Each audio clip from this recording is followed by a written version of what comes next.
안녕하세요. 소묘 강사 박은영이라고 합니다. 요즘 제가 밖을 나가보니까 하늘도 너무너무 파랗고 풍경도 보면 울긋불긋한 것이 너무 기분이 좋은 풍경이 많거든요. 근데 여러분들 혹시 밖에 나가서 그런 풍경을 보시면 이 풍경 너무 아름다워서 그려보고 싶다라는 혹시 생각이 드실 것 같은데요. 저도 마찬가지입니다. 근데 제가 여러분들이 이 파란 하늘과 이쁜 색감들이 있는 이 풍경을 그리고 싶다라는 생각에서 그치는 것이 아니라 제가 그 그림을 그 풍경을 그리실 수 있도록 도와드리고자 제 강의가 있는 것이 아닐까라는 생각을 한번 해봅니다. 일단 제 강의에 앞서서 일단 소묘, 즉 드로잉이라고도 하는데요. 보통은 드로잉이라는 말을 많이 알고 계시는데 사실 소묘를 영어로 하면 드로잉이 되는 거고요. 드로잉을 프랑스 말로 하게 되면은 데생이라고 합니다. 근데 이 소묘, 즉 드로잉의 그 개념을 알고 가시면은 그림 그리실 때 도움이 되실 것 같은데요. 소묘의 사전적인 개념은요. 단색으로 선을 이용하여 그리는 회화. 자, 단색으로 선을 이용하여 그리는 회화, 이것이 바로 소묘입니다. 네. 주로 선을 이용해서 그리는 건데요. 쉽게 우리가 주변에서 볼 수 있는 재료로는 연필이 있고요. 그 다음에 목탄이나 콩테 또는 붓으로 그림을 그려도 소묘라고 할 수 있습니다. 근데 이제 붓으로 그리실 때는 꼭 단색으로 그림을 그리시면은 보통 소묘라고 합니다. 저는 일단 재료는 사비 연필과 지우개를 이용하고요. 그 다음에 그림의 소재는 보통 많이 알고 계시는 정물화, 그다음에 인물화, 풍경화 이렇게 크게 세 가지로 나눠지는데요. 저는 많이들 그리고 싶어 하시는 풍경을 소재로 그림을 그리도록 하겠습니다. 저는 여기에다가 바로 선 연습하는 것을 알려드릴게요. 자, 선은 어떻게 그리냐면요. 세로, 가로, 이렇게 대각선 이렇게 그림을 그리는 거를 한번 연습해 볼게요. 자, 일단 세로 선부터요. 이렇게 연필을 잡으시는데요. 저처럼 이렇게 벽에다 세워놓거나 이제를 받친다던가 이렇게 할 때는 이렇게 잡으시는데 엄지손톱이 나를 향하도록 이렇게 편안하게 잡으시면 됩니다. 이렇게 잡으시는데요. 만약에 책상에서 그림 연습을 하신다 그러면은 보통은 이렇게 일반 연필 잡듯이 잡고 그림을 그리셔야 되는데요. 제가 추천드리는 자세는 이렇게 벽에다 좀 세워두시고 하는 게 좋아요. 손톱이 나를 향하도록 한 다음에 연필의 끝쪽을 잡아두시는 게 편해요. 이렇게 잡으시고 직선을 그으시면 됩니다. 근데 혹시 제가 지금 천천히 하는데 저의 팔을 보셔서 아시겠지만 제가 꺾여지는 부분이 없어요. 손목이 안 꺾이고 쭉 펴고 선을 긋고 있거든요. 보통 이 말씀을 안 드리면 손목으로 그림을 그리셔요. 그러면은 직선이 안 나오고 곡선이 나오게 됩니다. 그래서 손목을 피고 그리시기만 하면 됩니다. 그래서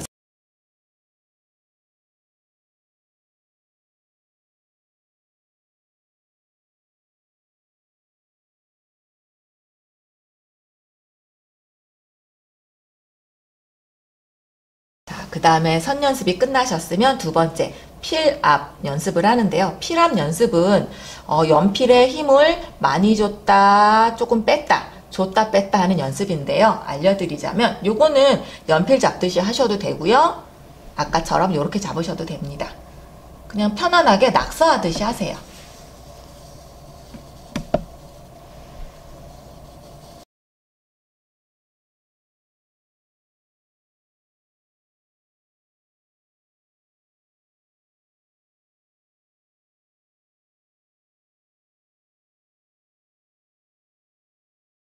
그럼 지금부터 이제 또 구를 그릴 건데요. 구에서도 명암 단계를 간단하게 설명드리겠습니다. 요렇게 제가 지금 구분을 해 놨는데요. 이 중에서 가장 밝은 부분은 여기 1번 요 부분이 가장 밝고요. 1번 요 뒤에 있는 부분은 살짝 어둡게 해주세요. 그 다음에 가장 어두운 부분은 여기 5번 5번이 가장 어둡고요. 나머지 6번은 아까도 말씀드렸듯이 반사광에 해당됩니다. 그래서 1번이 밝고 5번이 어둡고 6번은 반사광이라서 5번보다는 살짝만 밝게 해주시면 됩니다. 너무 밝게 하시는 경우가 있는데 그러면 여기 구멍 난 것 같으니까 5번보다는 살짝만 밝게 해주세요. 자, 그럼 지금부터 구를 그려보도록 하겠습니다.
이렇게 해서 구도 끝났습니다.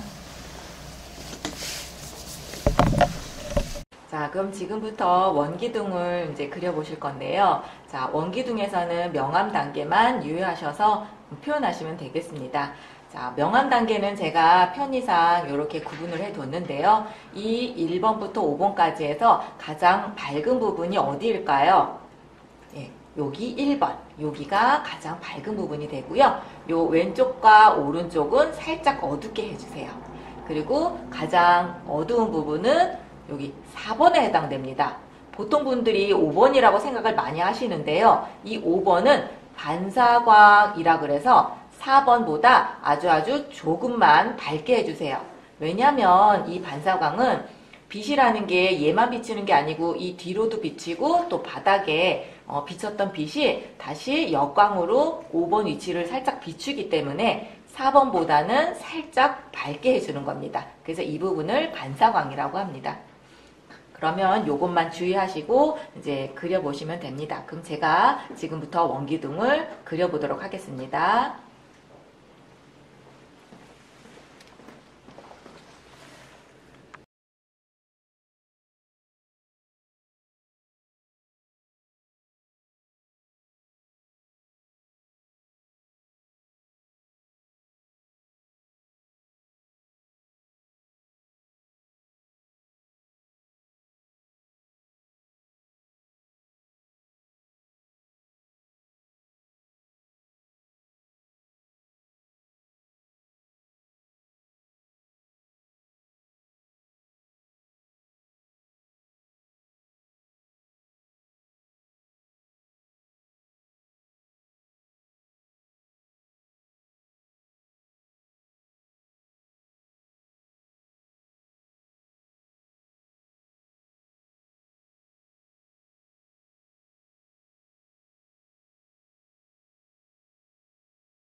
구와 원기둥의 형태를 가지고 있는 풍경화에서도 가지고 있고 풍경화에서도 많이 그림으로 표현되는 나무를 그려보도록 하겠습니다. 자, 이 나무 같은 경우에는 제가 바로 그림을 시작하는 것보다 처음부터 끝까지 어떤 과정을 거쳐서 그림을 그리는지 설명을 간단하게 해드리겠습니다. 일단 요 나무 기둥은 원기둥이고요. 요 잎 있는 부분은 이제 구라고 생각을 하시면 되겠습니다. 그래서 처음에 형태를 간단하게 원기둥과 구의 형태를 그리시고요. 그 다음에 이 잎사귀 부분에서는 이 큰 구지만 큰 구에서 세분화 조그만한 구로 나눠 볼 수가 있습니다. 그래서 이렇게 이제 조금씩 나눠 주시고요. 그 다음에는 이 큰 구와 조그만한 구에 명암을 간단하게 넣어주세요. 그래서 어두운 부분만 약하게 색을 한번 깔고요. 그 다음에 이제 외곽 형태, 요 기둥과 나뭇잎의 외곽 형태를 조금 더 묘사를 한 다음에 그 다음에 어두운 부분에 있는 잎사귀들을 묘사하고요. 그 다음에 이제 밝은 부분에 잎사귀나 형태들을 묘사하고 그렇게 해서 마무리 짓는 순서대로 가겠습니다. 자, 그러면 지금부터 그 순서대로 제가 그림을 그려보도록 하겠습니다.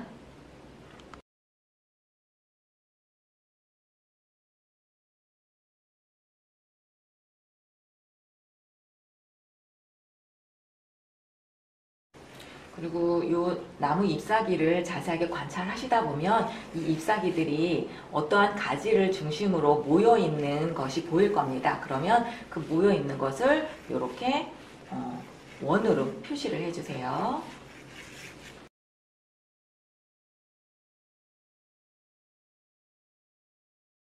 세분화했으면은 요 큰 구에서의 어두운 부분은 지금 여기서는 해가 오른쪽에서 오는 걸로 되어 있거든요. 그래서 큰 원에서 어두운 부분은 이쪽에 해당되니까 이쪽을 한번 약하게 명암을 살짝 넣어 주시고요. 그 다음에 이 작은 구에서도 명암이 있기 때문에 이 구에서도 요만큼 반만 명암을 살짝 넣겠습니다.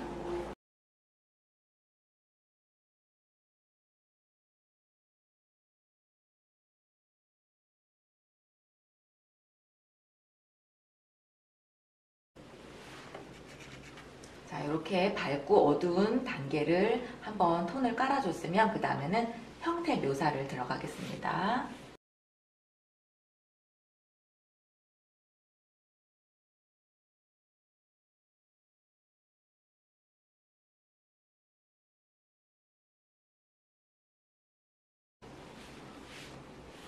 요 외곽을 묘사할 때는 우리 전에 연습한 필압 있죠? 연필로 진하고 연하고 중간톤 그 연습했던 필압을 사용해서 외곽을 묘사해 주세요.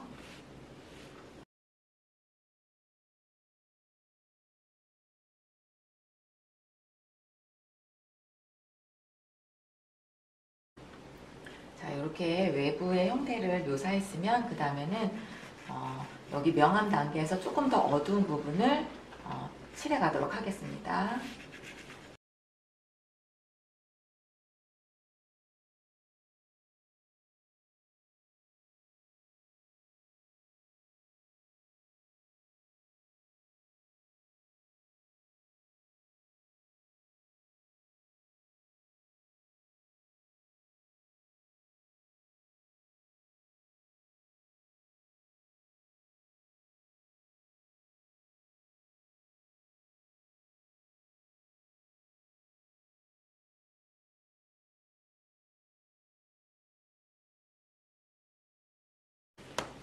자, 이렇게 더 어두운 부분에 명암을 깔았으면 이제 더 어두운 부분에 있는 나뭇잎 잎사귀를 좀 묘사해 가겠습니다. 근데 나뭇잎을 하나하나 다 묘사하는 건 아니고요. 10개 중에 한 두세 개 정도 그 정도만 나뭇잎을 묘사해 가겠습니다.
이제 여기서 어두운 부분의 잎사귀를 어느 정도 묘사해 주셨으면요. 그다음에 어두운 그 속에 있는 잎사귀들도 조금씩 보이거든요. 그러면은 그것도 조금씩 묘사를 해주세요. 그리고 더 어두운 부분은 이렇게 연필을 좀 세워서 어둡게 표현을 해주시면 되겠습니다.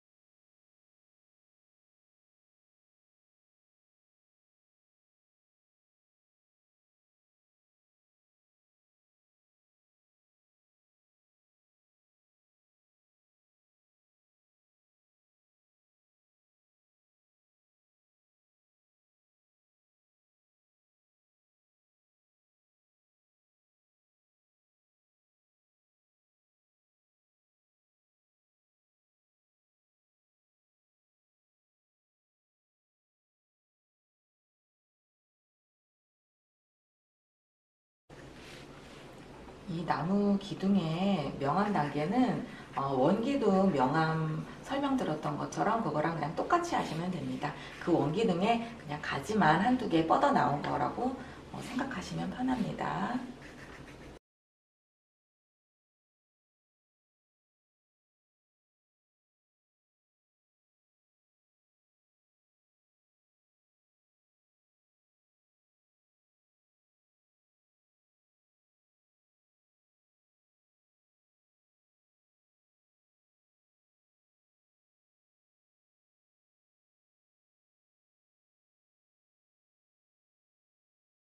나무의 이 외곽선을 그리실 때 그냥 직선으로 그리시는 경우가 있는데, 왜 나무도 보면 주변에, 그러니까 나무를 둘러싸고 있는 껍질이 있잖아요. 그래서 그 껍질에 실루엣이 그냥 살짝 있다라는 느낌으로 직선이 아니라 약간은 울퉁불퉁하게 그렇게 그려주시면 되겠습니다. 그렇다고 너무 울퉁불퉁하게는 말고요. 그냥 똑바로 자대고 그은 것처럼만 안 되면 되겠습니다. 그리고 지금 같은 경우는 나무가 두 그루인데요. 한 그루라면 그냥 기존의 원기둥 명암 색칠했던 것처럼 하시면 되는데, 이게 두 그루일 때는 어느 게 앞에 있는지 어느 게 뒤에 있는지를 관찰하셔야 돼요. 그래서 만약에 여기에서는 지금 이 나무가 앞에 있는 거기 때문에 얘를 조금 더 묘사를 해주시면 좋고요. 그 다음에 이렇게 나무들이 겹치는 이 경계선 부분에 그 명암을 칠할 때 같은 톤으로 칠하시게 되면 어느 게 앞이고 어느 게 뒤에 있는 건지 잘 모르거든요. 그래서 앞에 있는 거에, 그러니까 이런 거 겹쳤을 때는 앞에 있는 거를 어둡게 할지 뒤에 있는 거를 어둡게 할지를 선택하셔야 돼요. 그래서 저 같은 경우에는 앞에 있는 나무가 주인공이기 때문에, 그리고 또 앞에 있기 때문에 또 선명합니다. 그래서 얘를 좀 어둡게 해주고요. 이 뒤에 있는 아이는 얘보다 조금 한 톤만 좀 밝게 빼주도록 하겠습니다. 그러면 앞에 것과 뒤에 것 나무의 거리감이 자동적으로 생기게 됩니다.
그럼 나무는 여기에서 끝내도록 하겠습니다.